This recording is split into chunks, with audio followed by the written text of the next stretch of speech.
Example 6 note कीजिएगा। A particle is moving with a uniform acceleration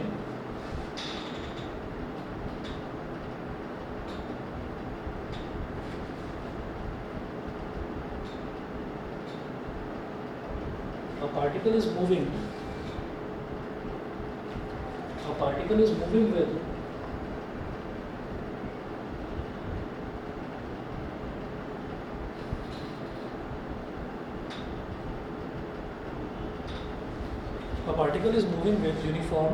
particle is moving with uniform acceleration, full stop. Its displacement at any instant small t is given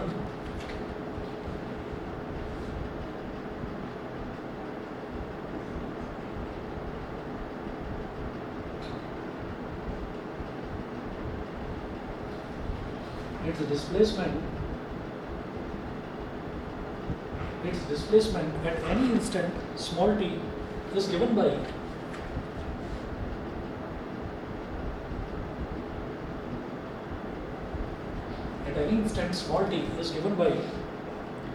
s is equal to 10t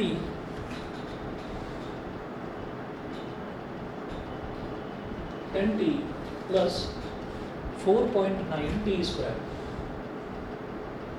4.9 t square.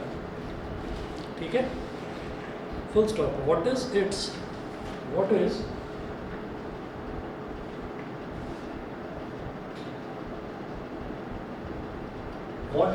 First part में है initial velocity,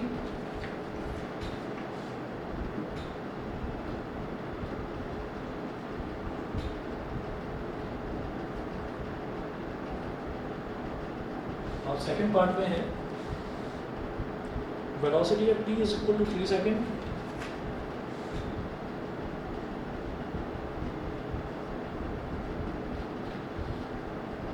velocity at t is equal to 3 second, and third part में है uniform acceleration.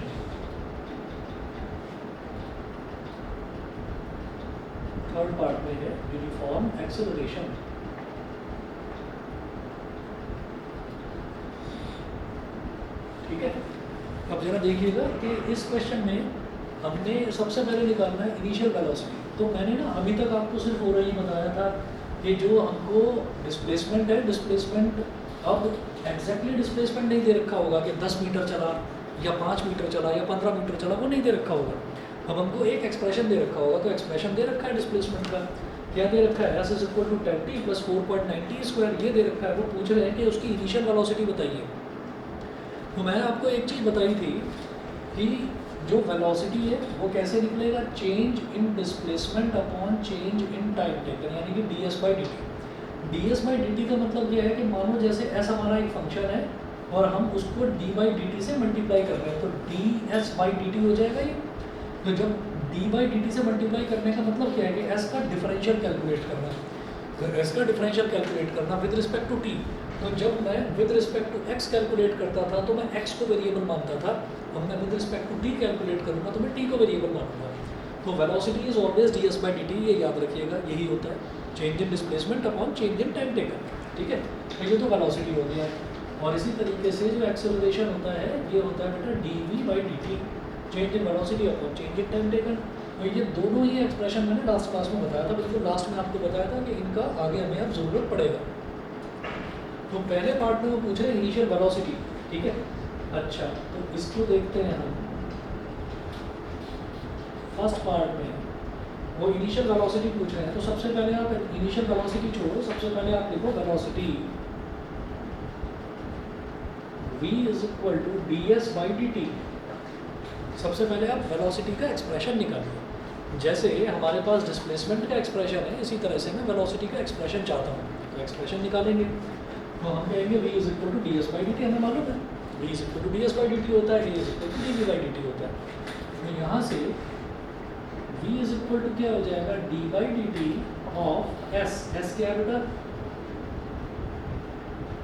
10t plus 4.9 t square. ठीक है, तो आप t को कुछ इस तरह से मानो अब हमको t के रिस्पेक्ट में डिफरेंशिएट करना है, तो t को कुछ इस तरह से मानो जैसे हम x को मानते थे। तो देखो यहाँ पर tan एक कांस्टेंट है और t is just like x, तो x का डिफरेंशियल क्या होता था 1, तो इसी तरह से t का डिफरेंशियल भी क्या होगा 1, क्योंकि अब मेरे पास वेरिएबल x नहीं है, t है, तो सिंपली x को t से रिप्लेस कर दिया, बस और कुछ नहीं। ठीक है, तो ये क्या हो जाएगा, v is equal to temperate constant है जो कि वेरिएबल में मल्टीप्लाई हो रहा है, तो t का t के रिस्पेक्ट में ही डिफरेंशियल क्या हो जाएगा 1, ठीक है, प्लस 4.9 एक कांस्टेंट है जो कि वेरिएबल वाली टर्म के साथ मल्टीप्लाई हो रहा है, तो t स्क्वायर, तो x स्क्वायर का डिफरेंशियल क्या होता था, x स्क्वायर का डिफरेंशियल 2x है ना, तो इसी तरह से t स्क्वायर का डिफरेंशियल 2t, तो v कितना हो जाएगा 10 इंटू 1 इज 10 प्लस 4.9 इंटू 2 कितना हो गया 9.8 t। तो ये हमारे पास एक्सप्रेशन आया इसका वेलोसिटी v का। ठीक, वेलोसिटी v का जैसे ही एक्सप्रेशन आया तो अब मैं कहूँगा कि इनिशियल वेलोसिटी कैसे निकलेगी। हम जानते हैं इनिशियल वेलोसिटी कब निकलती है, जब हमारा टाइम ज़ीरो, बिल्कुल शुरुआत की जो वेलोसिटी है उसको हम इनिशियल वेलोसिटी बोल देते हैं। तो for initial velocity put t is equal to 0 in the velocity expression. लिखिएगा, for initial velocity put t is equal to 0 in the velocity expression. Velocity का एक्सप्रेशन आ गया ना हमारे पास, तो लिखिए फॉर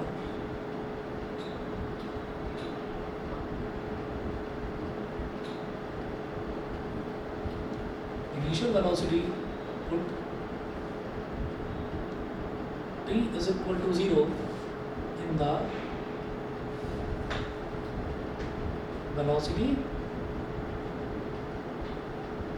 expression। इसमें आप t की वैल्यू 0 डाल दीजिए, तो v is equal to 10 metre पर सेकंड, हाँ जी 10 प्लस 9.8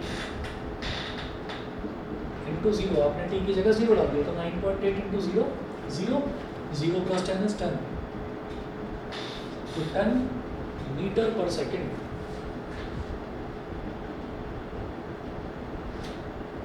ये तो हमारी वेलोसिटी आ गई 10 मीटर पर सेकेंड। उसके बाद देखिए सेकंड पार्ट में बोल रहे हैं velocity at t is equal to 3 second. अब खुद बता दो क्या होगा, सर t की जगह 0 t की 3 आ जगह जाएगा, 3 आ जाएगा, बिल्कुल सही। तो आप पूछ रहे हैं velocity at t is equal to 3 seconds.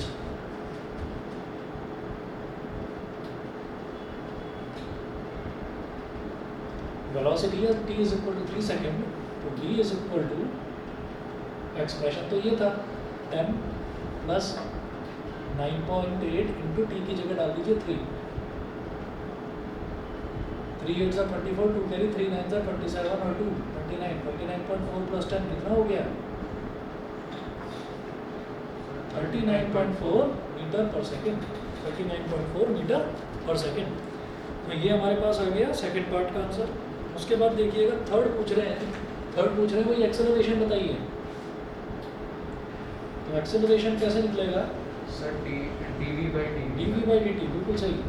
तो ये जो वेलोसिटी का एक्सप्रेशन है इसको टाइम के रिस्पेक्ट में डिफरेंशिएट कर दीजिए। तो acceleration a is equal to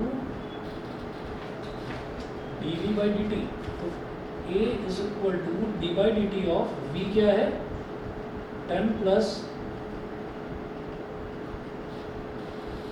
9.8 t, तो a इज इक्वल टू, जब आप 10 को t के रिस्पेक्ट में यानी कि एक कांस्टेंट को डिफरेंशिएट कर रहे हो, जो कांस्टेंट अकेला लिखा हुआ है तो उसका डिफरेंशियल क्या हो जाएगा 0 प्लस, अब ये जो 9.8 ये भी कांस्टेंट है लेकिन अकेला नहीं लिखा हुआ है, इसके साथ वेरिएबल वाला टर्म है t, तो क्या हो जाएगा 9.8 इंटू 1, तो a की वैल्यू फिक्स आ गई 9.8। अब इसमें t जो है इसमें t वेरिएबल है ही नहीं, तो कोई बात नहीं, इसका मतलब क्या है कि एक्सेलरेशन यही वैल्यू आएगी, यही कांस्टेंट वैल्यू आएगी।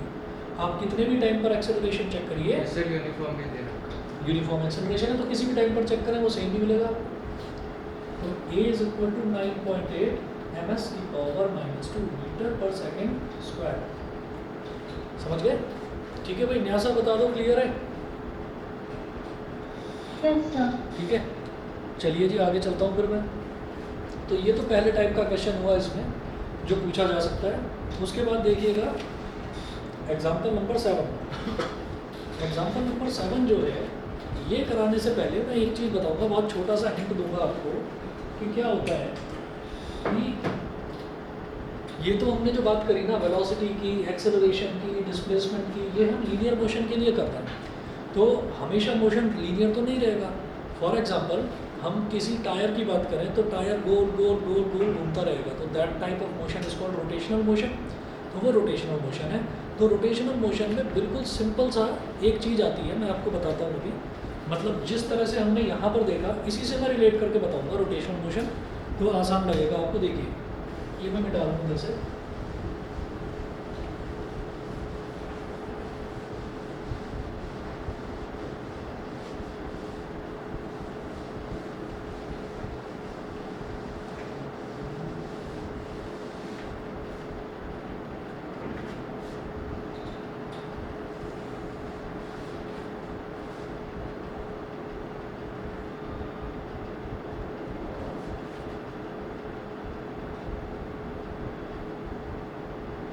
नोट करके लिखिए।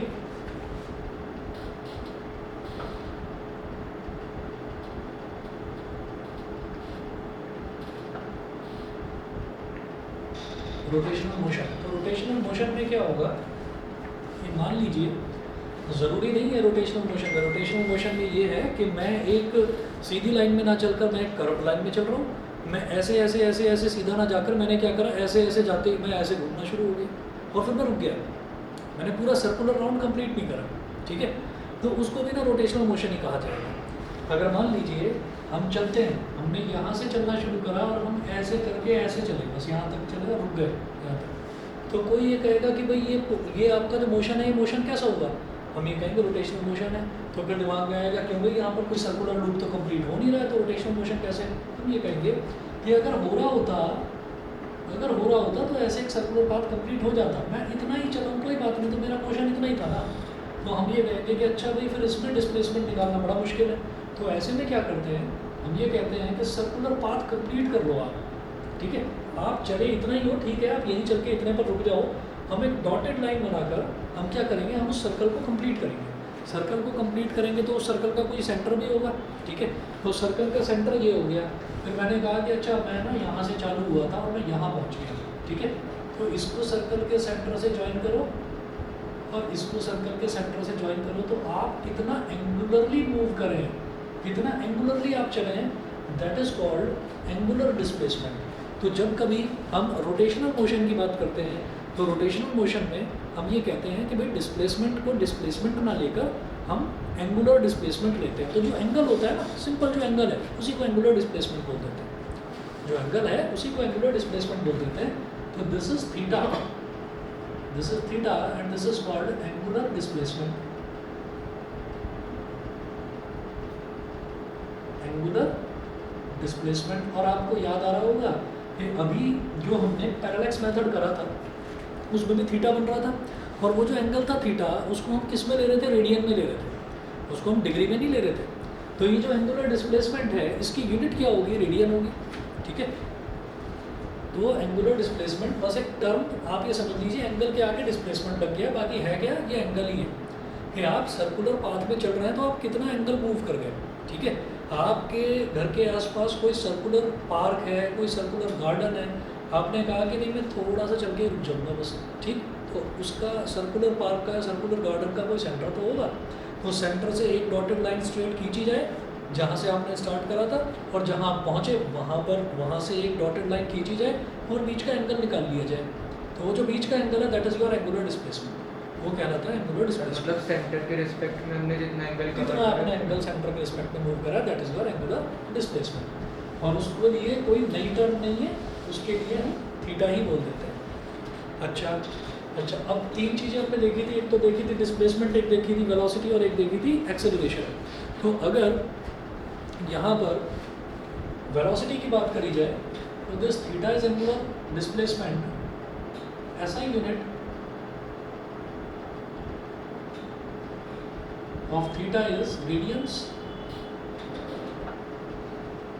ऐसा unit of theta is radians. तो वही जो आपकी नॉर्मल इसकी यूनिट होती है रेडियन हो गई, जो एंगल की यूनिट होती है। ऐसे ही अब अगला आ जाएगा, वेलोसिटी को भी हम क्या बोलेंगे, एंगुलर वेलोसिटी, वेलोसिटी को बोलेंगे एंगुलर वेलोसिटी। तो देखिए जैसे हम अल्फ़ाबेट्स करते हैं ना इंग्लिश के ABCDEFGH, तो ऐसे ही आप देखेंगे कि एक तो ये होता है कैपिटल W और एक स्मॉल w। स्मॉल w को कुछ बच्चे ऐसे बना देते हैं, थोड़ा सा घुमा कर ऐसे बना देते हैं। तो ये जो स्मॉल w है इसको ऐसे बनाओ, ऐसे ऐसे और थोड़ा ऐसे पहुंचा दो इसको। जैसे A बनाते हैं ना, A स्मॉल a ऐसे बनाकर उसको ऐसे घुमा देते हैं तो @ कहलाता है वो, ठीक है। इसी तरह से जो स्मॉल w है उसको ऐसे बनाकर थोड़ा सा कर्व को बड़ा कर दो, तो इसको बोलते हैं ओमेगा, इसको बोलते हैं ओमेगा। ये ग्रीक अल्फ़ाबेट है ओमेगा। तो जो एंगुलर वेलोसिटी है, एंगुलर वेलोसिटी को हम रिप्रेजेंट करते हैं किससे, कौन से सिंबल से, ओमेगा से। एंगुलर वेलोसिटी इज W बनाकर थोड़ा सा इसका कर्व लंबा कर दो, ओमेगा। और इसकी यूनिट क्या होती है? अच्छा, ओमेगा कैसे निकाला जाएगा? बिल्कुल सिंपल, जैसे हमारी लीनियर वेलोसिटी थी, v क्या थी ds/dt, तो एंगुलर वेलोसिटी क्या हो जाएगी dθ/dt, बस, ठीक है। तो ओमेगा क्या हो जाएगा dθ/dt, ठीक है जी। तो एक टर्म हमने सीखी कि जो एंगल होता है रोटेशनल मोशन में, जो सेंटर पर बनने वाला एंगल है, वही हमारा एंगुलर डिस्प्लेसमेंट है। दूसरा हमने ये सीखा कि जो हमारा वेलोसिटी है, वेलोसिटी लीनियर वेलोसिटी ना होकर क्या होती है, एंगुलर वेलोसिटी होती है। एंगुलर वेलोसिटी को हम ओमेगा बोल देते हैं। और अब आप खुद बता दीजिए कि ऊपर तो थीटा है, थीटा की यूनिट क्या है, डी थीटा, मतलब छोटा सा थीटा, रेडियन। नीचे टाइम है, टाइम की यूनिट क्या है, सेकेंड, तो इसकी ऐसा यूनिट क्या हो गई, रेडियन पर सेकेंड, यानी कि रेडियन पर सेकेंड, समझ गए। तो ऐसा यूनिट ऑफ एंगुलर वेलोसिटी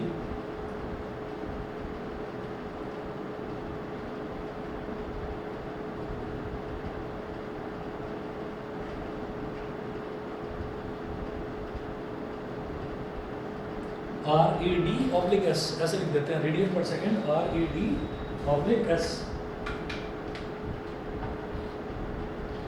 ठीक है।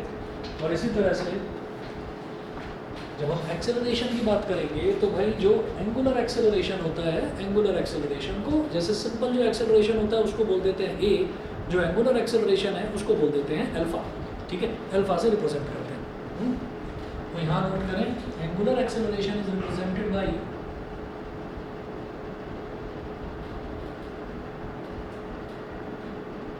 angular acceleration is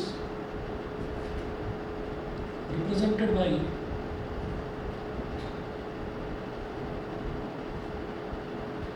alpha.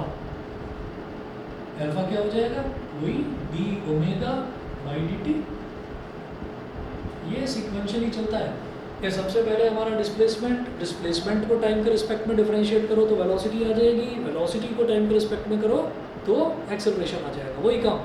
सबसे पहले एंगुलर डिस्प्लेसमेंट को टाइम के रिस्पेक्ट में डिफरेंशिएट करो, एंगुलर वेलोसिटी आ गई, एंगुलर वेलोसिटी को टाइम के रिस्पेक्ट में करो, एंगुलर एक्सेलरेशन आ गई। यूनिट बता दो भाई इसकी क्या होगी, वो मीटर पर सेकंड स्क्वायर था तो ये रेडियन पर सेकंड स्क्वायर, बस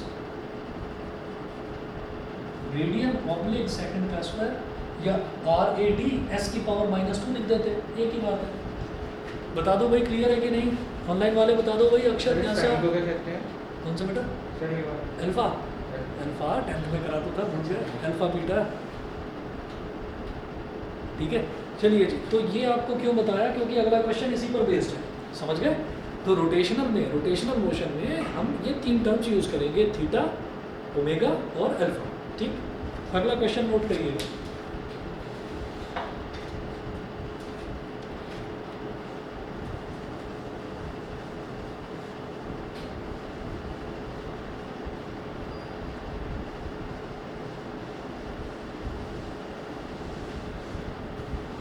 अम्ब्रेला वगैरह लाए हो आप लोग? अच्छा, ये अजीब मौसम है, वैसे ही बादल गरजने की आवाज़ आ रही है, धूप निकल रही है बाहर। हाँ, अरे नहीं, वो तो अलग आवाज़ है, वो तो तेज आती है, ये बादल की आवाज़ थी। होंगे कहीं दूर, उससे तो हम कई बार कंफ्यूज हो जाते हैं। वो यहाँ पर एक सीवेज ट्रीटमेंट प्लांट लगा हुआ है, STP, हाँ, तो वो कई बार जो है जब रीस्टार्ट होता है तो उसकी आवाज़ आती है, गड़गड़ गड़गड़ ऐसे आवाज़ आती है जैसे बादल गरज रहे हैं। हमारे बात के बूस्टर कंपनी। अच्छा, चलिए जी नोट करें example number 7।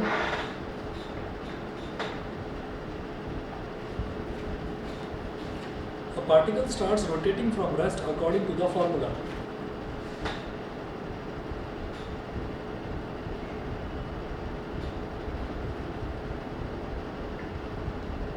A particle starts rotating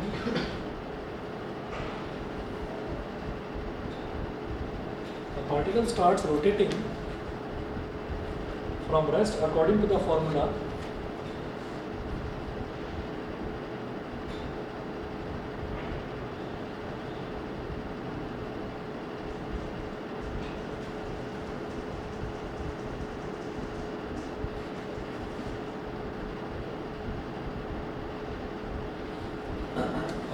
formula theta is equal to 3t cube upon 20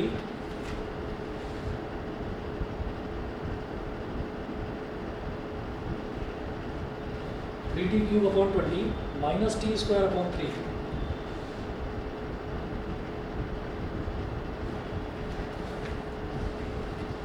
where theta is in radian and t is in second.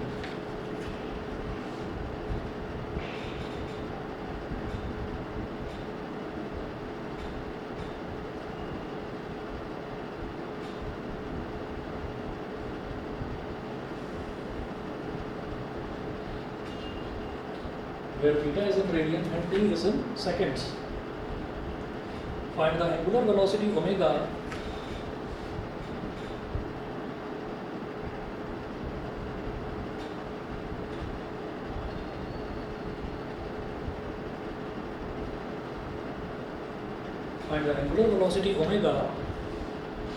and angular acceleration alpha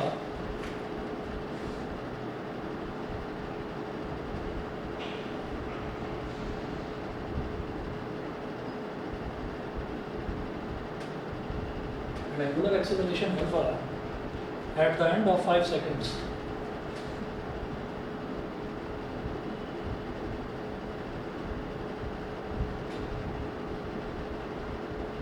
At the end of 5 seconds.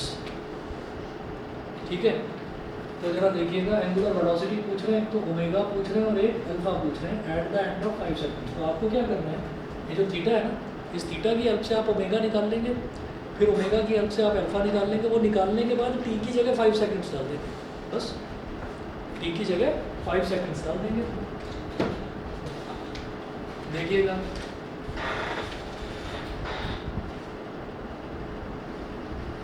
Theta is equal to 3t cube upon 20 minus T square upon 3। ठीक, तो angular velocity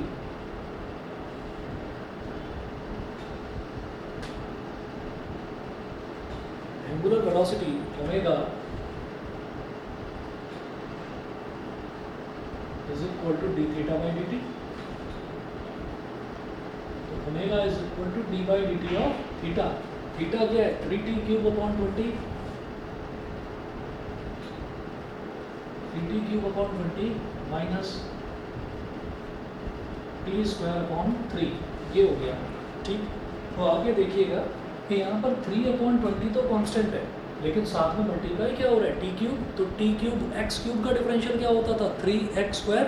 तो T cube का differential क्या होगा, 3t square.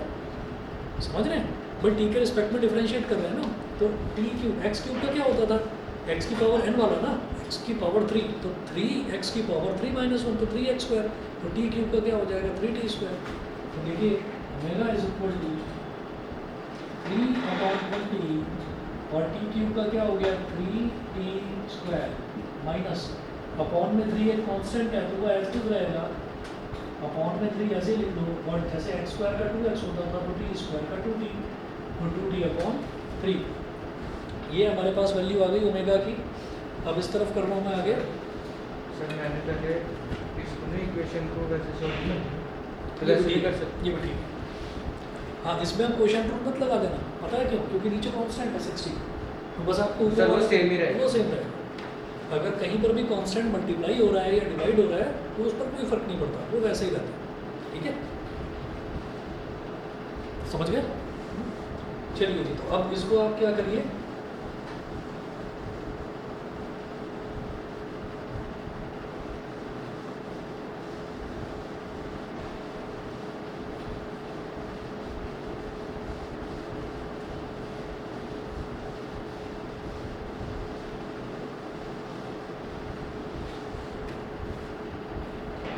तो 3 3 हो गया 9, 9 T square upon 20, omega is equal to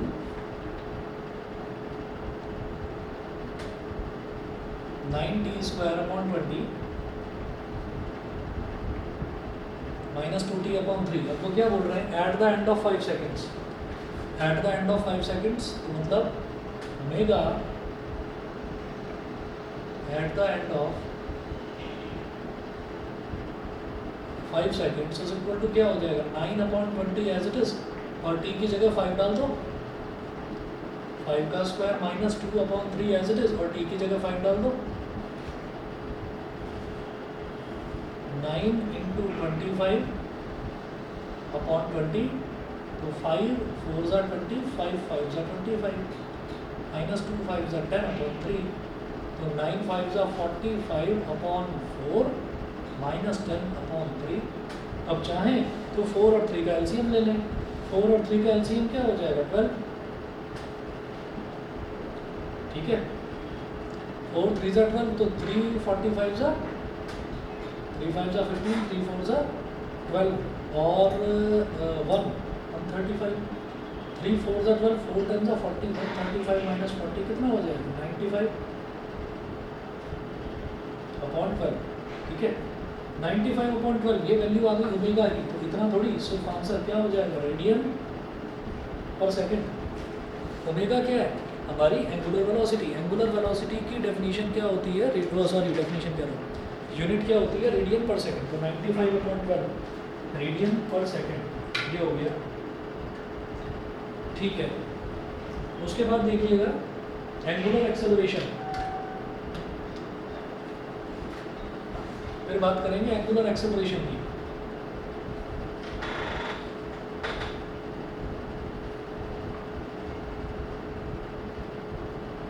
angular acceleration is alpha, and alpha is equal to क्या होता है, d omega by D t. कि अगर आप एंगुलर वेलोसिटी को आप टाइम के रिस्पेक्ट में डिफरेंशिएट करते हैं तो फिर एंगुलर एक्सेलरेशन आ जाएगा, एंगुलर एक्सेलरेशन इज अल्फा, ठीक है। तो ओमेगा क्या आया था, ओमेगा ये आया था, ओमेगा ये आया था, तो इसको डिफरेंशिएट करिए टाइम के रिस्पेक्ट में,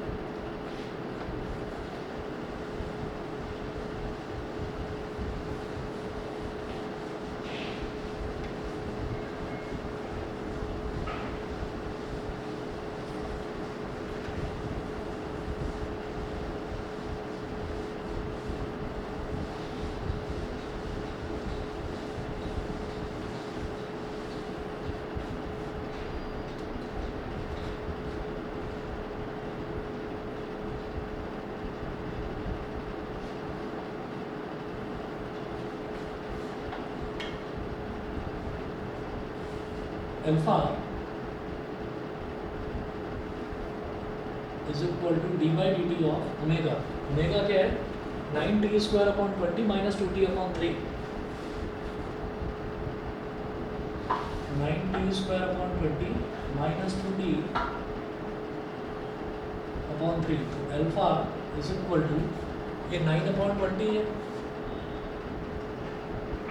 और टी स्क्वायर का डिफरेंशियल क्या हो जाएगा, 2t माइनस ये 2 अपॉन 3 है, और टी का डिफरेंशियल क्या हो जाएगा, 1, तो 9 इसको ऐसे डिवाइड कर लो, 2 1 जा 2, 2 10 जा 20, तो ये हो गया 9t upon 10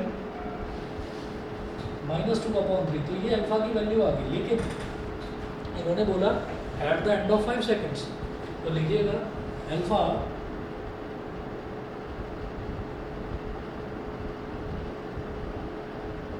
eight the end of 5 seconds, तो अल्फा कितना हो गया, 9 अपॉन 10, और टी की जगह आप डाल दीजिए बेटा 5 माइनस 2 अपॉन 3, 5 1 जा 5, 5 2 जा 10, alpha is equal to 9 upon 2 minus 2 upon 3, 2 और 3 का एलसीएम क्या होता है, 6, 6 हो गया, 2 3 सा 6, 3 9 सा 27, माइनस 3 2 सा 6, 2 2 सा 4, 27 माइनस 24 23/6 रेडियन पर सेकंड स्क्वायर। तो ये हमारा एंगुलर एक्सेलरेशन हो गया। चाहे तो डिवाइड कर लीजिए इसको, कितना आ जाएगा 6 3 सा 18, 5 आ गया, 50 हो गया, 6 8 सा 48, 50 माइनस 48 अगेन 6 3 सा 3.83 आ रहा है रेडियन पर सेकंड स्क्वायर 3.83।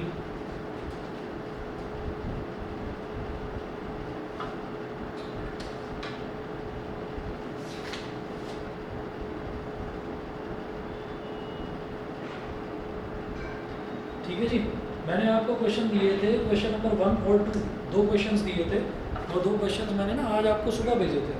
तो इसके आगे के दो क्वेश्चंस और बिल्कुल इसके जैसे जैसे आज करवाए हैं ना, ये वाले मेन क्वेश्चंस हैं जो फिजिक्स में हमको करने पड़ते हैं। Motion in a straight line में भी, मोशन इन अ प्लेन में भी करने पड़ेंगे। दो क्वेश्चंस और भेजूंगा, वो पुराने भी निपटाना, ये भी करना, ठीक है। तो इतना कर लीजिए। और अब जो आपका ये वीक खत्म हो रहा है संडे को, तो अगला जो वीक है उसमें वेडनेसडे और थर्सडे, उसके लिए आप प्रिपेयर रहिएगा। एक दिन फिजिक्स का टेस्ट होगा, एक दिन मैथ्स का होगा, ठीक है। एक यूनिट्स एंड मेजरमेंट का फिजिक्स का आपका नहीं होगा क्योंकि नहीं कराया अभी। यूनिट्स एंड मेजरमेंट जो है, यूनिट्स एंड मेजरमेंट का तो होगा फिजिक्स में टेस्ट, और जो मैथ्स है मैथ्स में सेट्स का होगा टेस्ट, ठीक है। फॉर द टाइम बीइंग अभी क्योंकि हम बिल्कुल शुरुआत कर रहे हैं, तो अभी जो आपका टेस्ट है वो सिर्फ एनसीईआरटी में से बनाऊंगा, धीरे धीरे लेवल बढ़ाऊंगा, ठीक है। चलिए जी, आज फिर इतना कर लीजिए। क्वेश्चन जो आगे करने मैं भेजता हूँ।